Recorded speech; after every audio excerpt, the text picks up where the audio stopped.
Trey Hendrickson is a really good player. Like, he's in the Bosa category. So that would give them a chance. And I don't know, especially now that Burrow's done for the year, that's actually really interesting. All right, you guys loved it last time, so Ross Tucker is back. I envy his time management. Ross Tucker podcast feels like new episodes every day, full weekend previews, gambling previews, full weekend recap. CBS Sports, he'll be on the Titans game again this week, just like he was last week. So another Cam Ward review, Westwood one, and deep dive on the Eagles as well. So you're a great person to talk NFC with. When we scheduled this, we did not know that the 49ers would be in their weekly morning MOU, but they are again. Nick Bosa out for the year.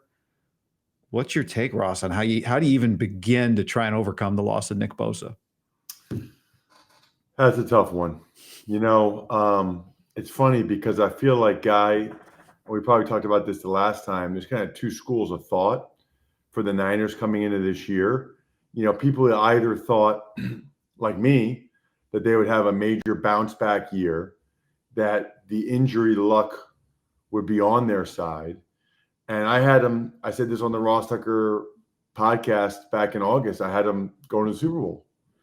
Then the flip side was there were people that thought guys like Trent Williams and McCaffrey were past their prime and that coming off injuries, they would never be what they had been previously. And that, they would have another rough year. Now, after this Bosa injury, and you combine it with what's already happened, what we already knew about with Ayuk and then Jennings and Kittle, kind of feels like maybe they're in the middle of those two. It kind of feels like I don't think they're going to go to the Super Bowl without Nick Bosa. There's certain guys that it's really, really, really hard to overcome. But I also don't think they're going to have a bad year like last year. I think they have a great chance to make the playoffs. I just think, I always say this, there's really only 3 or 4 guys that really make a difference in the outcome of games, right? I mean, if you think about it for the Niners, it's McCaffrey, it's the quarterback, it's Bosa, it's probably Fred Warner. I mean, every other position's important, but I don't know how many of those other guys really, truly, go a long way towards determining the outcome of the game. I mean, this is a guy, if you're looking for, well, let me say this first. I think the way we've looked at this team since the season started was, could they become a team? Could they play their way into being a true contender, right? Like, you've got young guys in the secondary, you've got young guys up front on defense. You're hurt. I mean, like, Ross Tucker's picking you for the Super Bowl. You don't look as good as those other teams yet, but maybe midway through the year, by the end of the year, you play your way into that. And part of it is their schedule allows them that, right? But I'm with you. Like, all of a sudden you watch that Rams-Eagles game and you go, how do you get to that peak level by the time December rolls around, or even by the time January rolls around? I mean, I guess one thing would be trade, right? There's been a lot of ideas like, can you trade for Trey Hendrickson? Can you trade for Bradley Chubb? Like, I don't know that the Niners have an appetite for that right now, given that you have to kind of be able to say, we do this and we are a Super Bowl contender. Now, the team you would look at was Detroit, right? They lost Aiden Hutchinson. He was first in the league in pressures when they lost him week 6. Bosa was second in the league in pressures when they lose him week 3. Bosa was on a pace, Ross, for 198 pressures per PFF. I mean, it's just off the charts. And you look, what did Detroit do last year? They made a trade eventually for Za'Darius. They blitzed a lot more. So, and they also didn't win a playoff game. And they also, they won 15 games. It's a great and point. Gave up 45 points to the Commanders in that playoff game. I think. Yeah. So the way I look at it is, I still think the Niners can make the playoffs. I think the likelihood that they're able to close out 3 playoff games against really good competition, whoever that is, insert your Packers, Eagles, Rams, whoever here, I think that that's unlikely. And it's really unfortunate because I think they would have had a real shot if they had Bosa. Now, listen, I bet you they feel great about the fact they traded for Bryce Huff and drafted Mykel Williams right now. I mean, sometimes people think, oh, are they overdoing it at a certain position? Absolutely not, because that does give them a couple guys that they feel like can really rush off the edge. But neither one of those guys is Nick Bosa. And obviously now not only do they have to pick up the slack, but who gets more snaps instead of them? Is it Gross Matos? Like who needs to be the guy that rotates in there? And I don't know that Gross Matos can. I mean, this is a guy who's, they are really managing him coming off the knee injury. It doesn't feel like they want to give him 40 snaps. I don't know that he could do it, even 25, right, on a weekly basis. So it's fair. I mean, you're right. One of the bright spots this year has been Mykel Williams and Alfred Collins. Like, I thought when they drafted Mykel Williams, he would be a high ceiling, low floor guy, but it's kind of turned out he's been a high floor guy, which I did not expect out of him this year.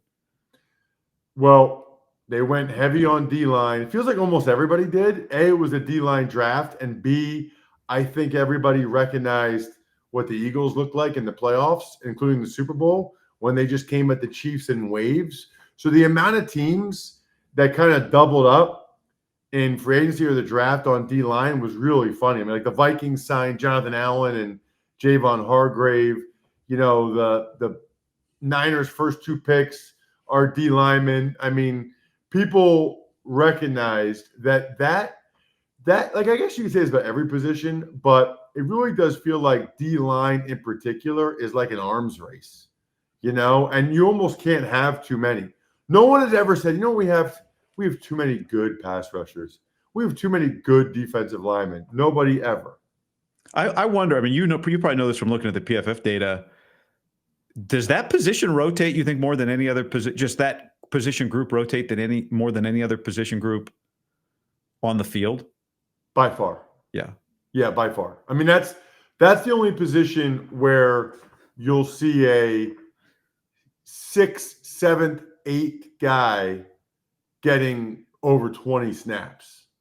For secondary, you'll have a nickelback or whatever, maybe a dime back, but it's the only football position where, like, it's almost like they make line changes, right, like they do in hockey. And it makes sense because it really is the most tiring position in the sport.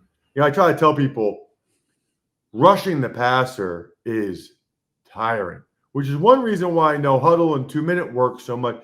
The amount of energy you have to exert to, get 10 yards in less than 4 seconds while you have a guy or two trying to prevent you. You have to be all out. And then when you're trying to stop the run, most of the time you have between 550 and 650 pounds leaning on you for at least a couple seconds. So the amount of force you have to exert to hold up against that, it just wears you out. Yeah. Not to mention the amount of energy you need to drive your own car, which is 250, 275, 305, 315 pounds, right? There's nothing like sitting on the couch and being like, this D tackle was 315 pounds. It's 88 degrees outside. I don't love that he's taking a play off. It's like, well, that's the thing too, is it's funny because I remember this from my playing days. On the one hand, there are guys that I would say were like lazy and would take plays off. The flip side is it really is hard to go full throttle every play. And so they should probably give those guys a rest, but sometimes they'd rather just have them out there so that the team still slides to them, or, like still have Bosa out there because he's going to get doubled and it opens up the singles for the other guys, even if he's not 100%. Is your perspective that you need Nick Bosa so bad to be a contender that trading for somebody who's not Nick Bosa is not worth the capital and the money that it would cost? Like, would you trade for Trey Hendrickson or is it not worth doing that if it's not really going to put you in the Super Bowl? Because I think even with Nick, they still needed to play their way into being a real contender this year. Well, so Trey Hendrickson is a really good player. Like, he's in the Bosa category. So that would give them a chance. And I don't know, especially now that Burrow's done for the year, that's actually really interesting. guy. I might use that. I might steal that. I don't know when you're posting this, but I might steal that immediately, but that's because okay. now I don't know if they have enough money, Yeah. cap and all that stuff, but that strikes me as something that the Bengals ownership would be willing to do. To be like, wait a minute, Hendrickson's gone after this year anyway. Do we really want to pay him $27 million for the rest of this year? Or can we unload him since we're not going to Super Bowl anyway now that Joe's hurt? That's actually really interesting. I mean, the issue for the Niners, they've got $26 million in cap space just looking at it, which is, fifth highest in the league. I think the fact that he's a free agent next year makes it easier, maybe brings the price down a little bit in terms of the trade. The problem is you're going to need to replenish your offensive line at some point in the draft. I don't know how concerned they are about that. They don't tend to use first round picks on offensive linemen anyway, but they would love to carry that cap space over. I mean, the Niners are not, they lost a lot of guys. They spent a lot of money on their own players.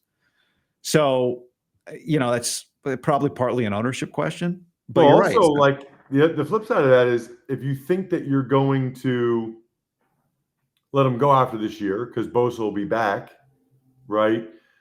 He's probably going to get a pretty good contract elsewhere. Then he becomes a comp pick. Good point. Unless you think you're going to be active in free agency, which is pretty good. Yeah. The question becomes too, does that market for him get, if he becomes available, what does the market for him look like? Right. For trade? Yeah. Yeah, I don't know. It's a good question. They might wait a couple weeks to see what happens. I think Lions didn't get Za'Darius until later. They didn't get him right away. I think they got him beginning of November. Usually it's closer to the trade deadline because that's when other teams have everybody wants to kind of see where they're at. What if the Bengals win 4 in a row? It's not going to happen, but they could. All right. I know you've watched, broken down the tape, excuse me, on Rams Eagles. I was watching that game closely before the Niners kicked off, knowing kind of how tight the division is this year in the NFC West. From a Niners perspective, I think rooting for Philly, they pulled off an improbable win. Was that an improbable cover too?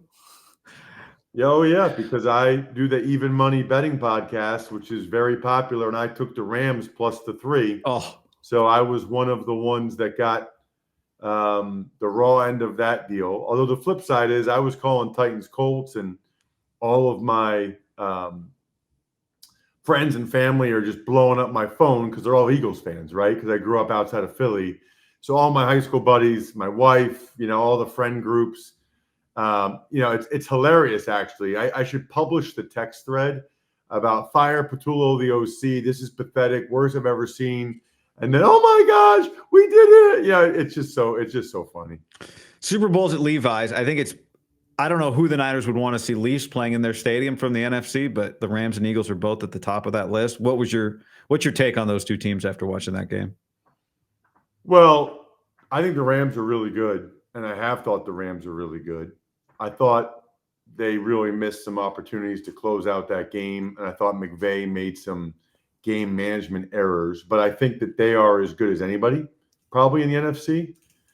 The Eagles were horrendous in the first half, but their ability to turn it on when they have to, their ability to find a way to get it done at the end is super impressive. I mean, it's kind of like last year. They were 2-2 after 4 games. They're certainly not firing on all cylinders right now, but they're 3-0.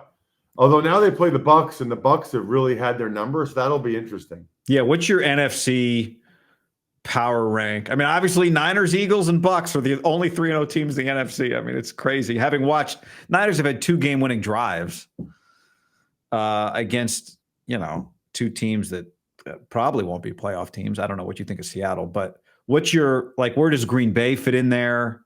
Where does Detroit fit in there? What's your NFC? What's the top of your NFC look like at this point? I'm glad you asked. I'm looking at my power. Is that coming out today? Right now, because I record them Tuesday mornings on the Ross Tucker Football Podcast. Eagles 1, Lions 2. That was very impressive Monday night. Very impressive. Packers 3, Rams 4, Bucks 5, and then the Niners after that. That's obviously taking into account the Bosa injury, right? Yeah. So when I do power rankings, it's always how would I rank these teams if they had, if they were playing a best of 7 in my backyard or something,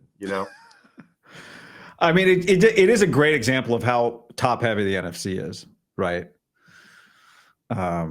Just the fact that even with that, you've got the Niners kind of in the top 7. But, I think the other thing I thought about coming into this year, there was the big question, like, would Robert, it's so hard for these defensive coaches to get head coaching jobs. Understandably, like I would hesitate too if I were an owner, just because if I get a guy that meshes with my quarterback, I don't want to lose him. But what, the Salah defense is not the same as it was. He's pressuring a lot more than he did last year, or than he did his last time as the Niners defensive coordinator. What's your perspective on kind of, like, if you're Robert Salah and you're talking to the defense this week, like what are we doing to try and make up for what we're losing in Bosa? He's going to tell them that I know exactly what he's going to say. He's going to tell them that he believes in the other guys and that he knows Bryce Huff and Michael Williams will step up. He also will tell them that he's got some pressures that he's got cooked up and that people are going to see Fred Warner do things they haven't seen him do before. I mean, we're going to find out a lot, I would say, about Salah as a D coordinator, because he's always been a guy that kind of likes to do what he does. And usually his teams are very good about it. But now he's going to, have to show that what he can do. This is when you really test the coordinators, when they lose some of their best guys. Last year, I think I mentioned this, but last year the Lions went from 31% blitz rate to 41% blitz rate post Aiden. So same kind of operation there. The Niners' saving grace in terms of just trying to make the playoffs is their schedule. But, as George Kittle told Richard Sherman on his podcast, like, easy. Like, what's really easy? Like, you play the Jags this week. The Cardinals have been easy. The Seahawks weren't easy. The Saints weren't easy. You play the Jags, then you go to the Rams. 4 of your next 5 are on the road. So have you had much of a chance to watch Jacksonville yet this year? Yeah, I watched their whole game against Houston because that's who the Texans played last week. What do you think? Yeah. What are they doing with Travis Hunter? Travis Hunter is awesome. They need to give him the ball more. He had a special play last week. I still think it's tough to try to play both ways like that, but they're dropping passes left and right. Yeah. Lawrence had some horrible throws. They had a bunch of penalties. It's actually crazy that they won that game. And it's pretty crazy they lost the Bengals game too. I mean, the Jags should really be 3-0. All right. So you're taking who this week? Niners, Jags? Niners. Yeah, even without, I'm taking the Niners. Finish on a high note. Ross, great to talk to you, man. I appreciate you making time. Of course, Guy. Thank you so much for having me, man. Really appreciate it.